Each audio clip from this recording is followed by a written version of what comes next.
जय गुरु जी। गुरु जी का शुक्राना। गुरु जी की प्यारी प्यारी संगत का लख लख शुक्राना। संगत जी, कल हमने महाशिव पुराण कथा रुद्र संहिता पंचम खंड अध्याय 13 से अध्याय 29 श्रवण किया था। कल के अध्याय में हमने श्रवण किया था दंभ की तपस्या और विष्णु द्वारा उसे पुत्र प्राप्ति का वरदान, शंखचूड़ का जन्म, तप और उसे वर प्राप्ति, ब्रह्मा जी की आज्ञा से उसका पुष्कर में तुलसी के पास आना और उसके साथ वार्तालाप, ब्रह्मा जी का पुनः वहाँ प्रकट होकर दोनों को आशीर्वाद देना और शंखचूड़ का गंधर्व विवाह की विधि से तुलसी का पाणी ग्रहण करना। संगत जी, आज हम अगला अध्याय 29 व अध्याय 30 श्रवण करेंगे। जय गुरु जी। ओम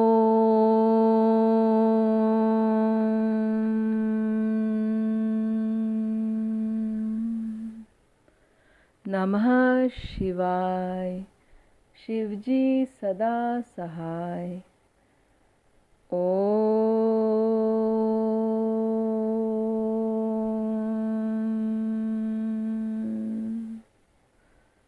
नमः शिवाय। गुरु जी सदा सहाय।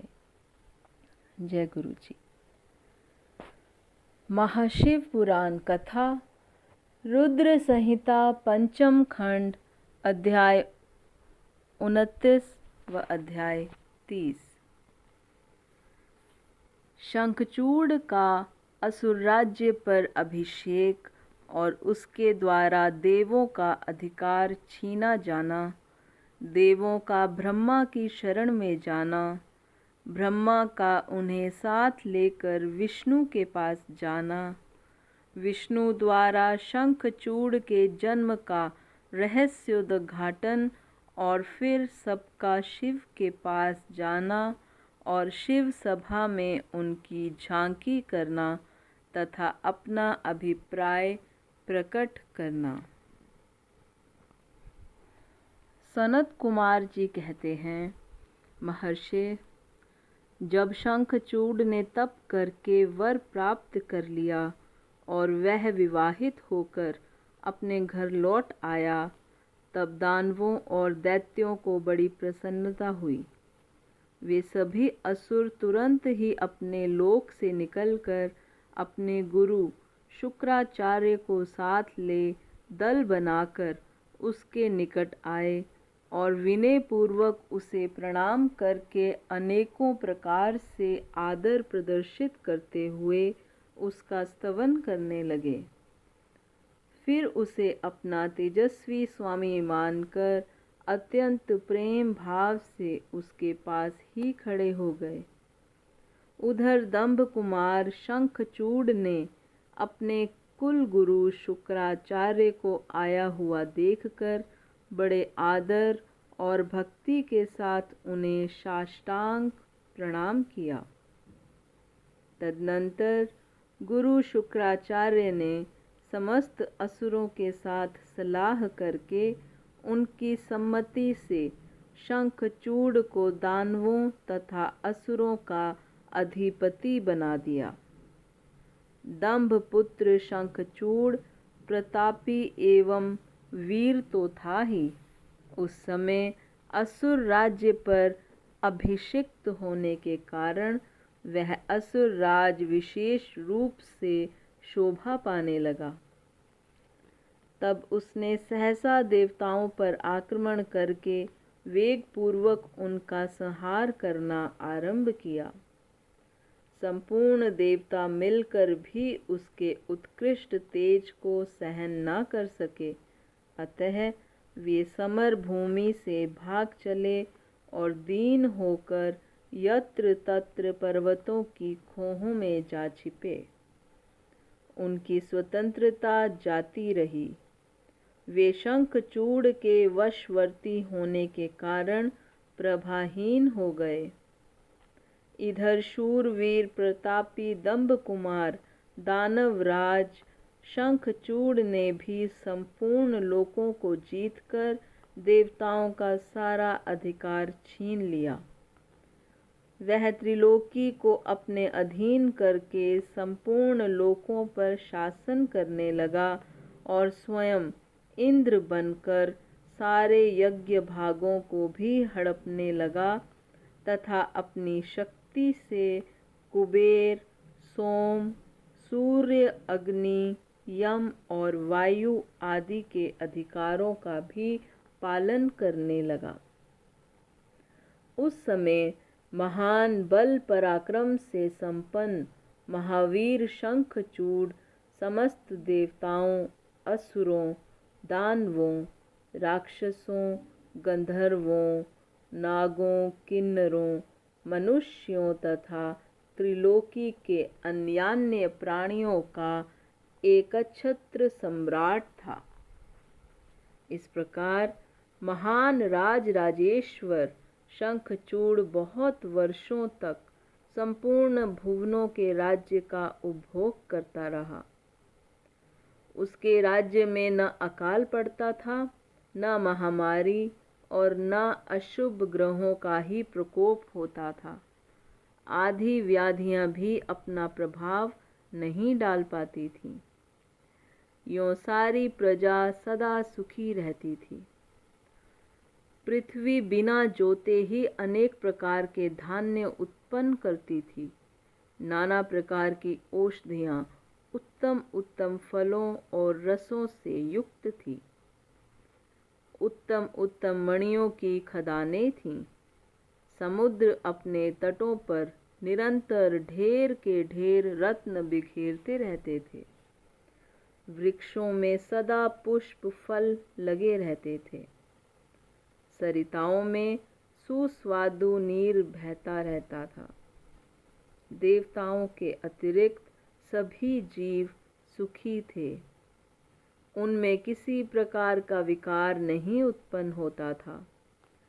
चारों वर्णों और आश्रमों के सभी लोग अपने अपने धर्म में स्थित रहते थे। इस प्रकार जब वह त्रिलोकी का शासन कर रहा था, उस समय कोई भी दुखी नहीं था। केवल देवता भ्रातृद्रोहवश दुख उठा रहे थे। मुने, महाबली शंखचूड़ गोलोक निवासी श्री कृष्ण का परम मित्र था। साधु स्वभाव वाला वह सदा श्री कृष्ण की भक्ति में निरत रहता था। पूर्व शापवश उसे दानव की योनि में जन्म लेना पड़ा था, परंतु दानव होने पर भी उसकी बुद्धि दानव की सी नहीं थी। प्रिय व्यास जी, तदनंतर जो पराजित होकर राज्य से हाथ धो बैठे थे, वे सभी सुरगण तथा ऋषि परस्पर मंत्रणा करके ब्रह्मा जी की सभा को चले। वहां पहुंचकर उन्होंने ब्रह्मा जी का दर्शन किया और उनके चरणों में अभिवादन करके विशेष रूप से उनकी स्तुति की। फिर आकुलता पूर्वक अपना सारा वृतांत उन्हें कह सुनाया। तब ब्रह्मा उन सभी देवताओं तथा मुनियों को ढाढ़स बांधकर उन्हें साथ ले सत्पुरुषों को सुख प्रदान करने वाले वैकुंठ लोक को चल पड़े। वहां पहुंचकर देवगणों सहित ब्रह्मा ने रमापति का दर्शन किया। उनके मस्तक पर किरीट सुशोभित था, कानों में कुंडल झलमला रहे थे और कंठ वनमाला से विभूषित था। वे चतुर्भुज देव अपनी चारों भुजाओं में शंख, चक्र, गदा और पद धारण किए हुए थे। श्री विग्रह पर पीतांबर शोभा दे रहा था और सननंद आदि सिद्ध उनकी सेवा में नियुक्त थे। ऐसे सर्वव्यापी विष्णु की झांकी करके ब्रह्मा आदि देवताओं तथा मुनीश्वरों ने उन्हें प्रणाम किया और फिर भक्ति पूर्वक हाथ जोड़कर वे उनकी स्तुति करने लगे। देवता बोले, सामर्थ्यशाली वैकुंठाधिपते, आप देवों के भी देव और लोकों के स्वामी हैं। आप त्रिलोकी के गुरु हैं। श्री हरे, हम सब आपके शरणापन्न हुए हैं। आप हमारी रक्षा कीजिए। अपनी महिमा से कभी च्युत न होने वाले ऐश्वर्यशाली त्रिलोकेश, आप ही लोकों के पालक हैं। गोविंद, लक्ष्मी आप में ही निवास करती है और आप अपने भक्तों के प्राण स्वरूप हैं। आपको हमारा नमस्कार है। इस प्रकार स्तुति करके सभी देवता श्री हरि के आगे रो पड़े। उनकी बात सुनकर भगवान विष्णु ने ब्रह्मा से कहा। विष्णु बोले, ब्रह्मा, यह वैकुंठ योगियों के लिए भी दुर्लभ है। तुम यहाँ किस लिए आए हो? तुम पर कौन सा कष्ट आ पड़ा है? वह यथार्थ रूप से मेरे सामने वर्णन करो। सनत कुमार जी कहते हैं, मुने, श्री हरि का वचन सुनकर ब्रह्मा जी ने विनम्र भाव से सिर झुकाकर उन्हें बारंबार प्रणाम किया और अंजलि बांधकर परमात्मा विष्णु के समक्ष स्थित हो देवताओं के कष्ट से भरी हुई शंखचूड़ की सारी करतूत कह सुनाई। तब समस्त प्राणियों के भावों की ज्ञाता भगवान श्री हरि उस बात को सुनकर हंस पड़े और ब्रह्मा से उस रहस्य का उद्घाटन करते हुए बोले। श्री भगवान ने कहा, कमल योनि, मैं शंखचूड़ का सारा वृतांत जानता हूँ। पूर्व जन्म में वह महातेजस्वी गोप था जो मेरा भक्त था। मैं उसके वृतांत से संबंध रखने वाले इस पुरातन इतिहास का वर्णन करता हूँ, सुनो। इसमें किसी प्रकार का संदेह नहीं करना चाहिए। भगवान शंकर सबका कल्याण करेंगे। गोलोक में मेरे ही रूप श्री कृष्ण रहते हैं। उनकी स्त्री श्री राधा नाम से विख्यात है। वह जग जननी तथा प्रकृति की परमोत्कृष्ट पांचवी मूर्ति है। वही वहाँ सुंदर रूप से विहार करने वाली है। उनके अंग से उद्भूत बहुत से गोप और गोपियाँ भी वहाँ निवास करती हैं। वे नित्य राधा कृष्ण का अनुवर्तन करते हुए उत्तम उत्तम क्रीड़ाओं में तत्पर रहते हैं। वही गोप इस समय शंभु की इस लीला से मोहित होकर शापवश अपने को दुख देने वाली दानवी योनि को प्राप्त हो गया है। श्री कृष्ण ने पहले से ही रुद्र के त्रिशूल से उसकी मृत्यु निर्धारित कर दी है। इस प्रकार वह दानव देह का परित्याग करके पुनः कृष्ण पार्षद हो जाएगा। देवेश, ऐसा जानकर तुम्हें भय नहीं करना चाहिए। चलो, हम दोनों शंकर की शरण में चलें। वे शीघ्र ही कल्याण का विधान करेंगे। अब हमें तुम्हें तथा समस्त देवों को निर्भय हो जाना चाहिए। सनत कुमार जी कहते हैं, मुने, यूं कहकर ब्रह्मा सहित विष्णु शिवलोक को चले। मार्ग में वे मन ही मन भक्तवत्सल सर्वेश्वर शंभु का स्मरण करते जा रहे थे।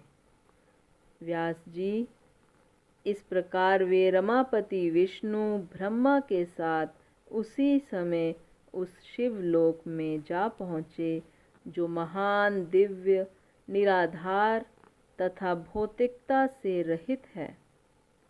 वहाँ पहुंचकर उन्होंने शिवजी की सभा का दर्शन किया।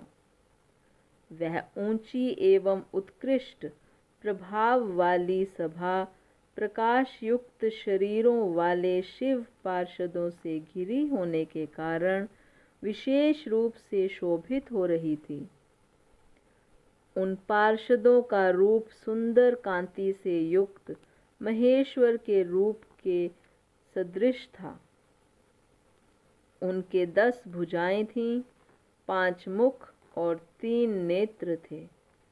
गले में नील चिन्ह तथा शरीर का वर्ण अत्यंत गौर था। वे सभी श्रेष्ठ रत्नों से युक्त रुद्राक्ष और भस्म के आभरण से विभूषित थे। वह मनोहर सभा नवीन चंद्रमंडल के समान आकार वाली और चौकोर थी। उत्तम उत्तम मणियों तथा हीरों के हारों से वह सजाई गई थी। अमूल्य रत्नों के बने हुए कमल पत्रों से सुशोभित थी। उसमें मणियों की जालियों से युक्त गवाक्ष बने थे, जिससे वह चित्र विचित्र दिख रहे थे।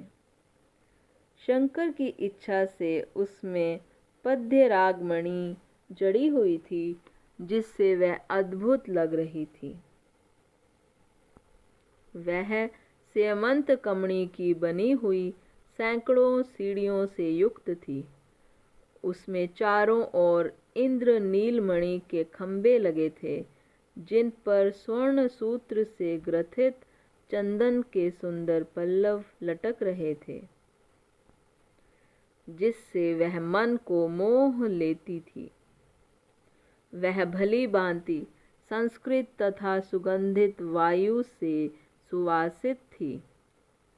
1 सहस्त्र योजन विस्तार वाली वह सभा बहुत से किंकरों से खचाखच भरी थी। उसके मध्य भाग में अमूल्य रत्नों द्वारा निर्मित एक विचित्र सिंहासन था। उसी पर उमा सहित शंकर विराजमान थे। उन्हें सुरेश्वर विष्णु ने देखा। वे तारकाओं से घिरे हुए चंद्रमा के समान लग रहे थे। वे किरीट, कुंडल और रत्नों की मालाओं से विभूषित थे। उनके सारे अंगों में भस्म रमाई हुई थी और वे लीला कमल धारण किए हुए थे। महान उल्लास भरे हुए उमाकांत का मन शांत तथा प्रसन्न था। देवी पार्वती ने उन्हें सुवासित तांबूल प्रदान किया था, जिसे वे चबा रहे थे। शिवगण हाथ में श्वेत चंवर लेकर परम भक्ति के साथ उनकी सेवा कर रहे थे और सिद्ध भक्तिवश सिर झुकाकर उन्हें स्तवन में लगे थे। वे गुणातीत, परेशान, त्रिदेवों के जनक, सर्वव्यापी, निर्विकल्प, निराकार, स्वेच्छानुसार साकार, कल्याण स्वरूप, माया रहित, अजन्मा, आद्य, माया के अधीश्वर, प्रकृति और पुरुष से भी परात्पर, सर्वसमर्थ, परिपूर्णतम और समतायुक्त हैं। ऐसे विशिष्ट गुणों से युक्त शिव को देखकर ब्रह्मा और विष्णु ने हाथ जोड़कर उन्हें प्रणाम किया और फिर वे स्तुति करने लगे। विविध प्रकार से स्तुति करके अंत में बोले, भगवन, आप दीनों और अनाथों के सहायक, दीनों के प्रतिपालक, दीन बंधु, त्रिलोकी के अधीश्वर और शरणागत वत्सल हैं। गिरीश, हमारा उद्धार कीजिए। परमेश्वर, हम पर कृपा कीजिए। नाथ, हम आपके ही अधीन हैं। अब आपकी जैसी इच्छा हो वैसा करें। इति श्री महाशिव पुराण कथा अध्याय समाप्त। संगत जी, आज का अध्याय यहीं पर संपन्न होता है। जय गुरु जी। संगत जी, अब आरती का समय है। जय गुरु जी। ओम जय शिव ओमकारा, स्वामी हरे शिव ओमकारा, ब्रह्मा विष्णु सदा शिव, बोले भोलेनाथ महादेव, अर्धांगी धारा, ओम जय शिव ओमकारा। एकानन चतुरानन पंचानन राजे, स्वामी पंचानन राजे, हंसानन गरुड़ासन, वृषवाहन साजे, ओम जय शिव ओमकारा। दो भुज चार चतुर्भुज, 10 भुज ते सोहे, स्वामी 10 भुज ते सोहे, तीनों रूप निरखता, त्रिभुवन जन मोहे, ओम जय शिव ओमकारा। अक्षमाला बनमाला, मुंडमाला धारी, स्वामी मुंडमाला धारी, चंदन मृग मद चंदा, भोले शुभकारी, ओम जय शिव ओमकारा। श्वेतांबर पीतांबर, बाघांबर अंगे, स्वामी बाघांबर अंगे, सनकादिक ब्रह्मादिक भूतादिक संगे, ओम जय शिव ओमकारा।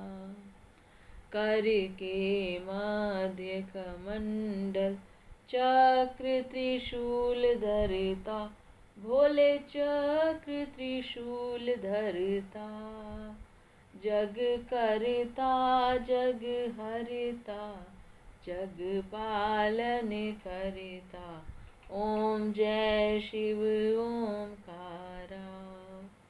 त्रिगुण शिव जी की आरती, जो कोई नर गावे, स्वामी प्रेम सहित गावे, कहत शिवानंद स्वामी, कहत हरि हरे स्वामी, मन वांछित फल पावे, ओम जय शिव ओमकारा। ओम जय शिव ओमकारा, स्वामी हरे शिव ओमकारा, भोले पार्वती का प्यारा, ब्रह्मा विष्णु सदा शिव, बोले भोलेनाथ महादेव, अर्धांगी धारा, ओम जय शिव ओमकारा।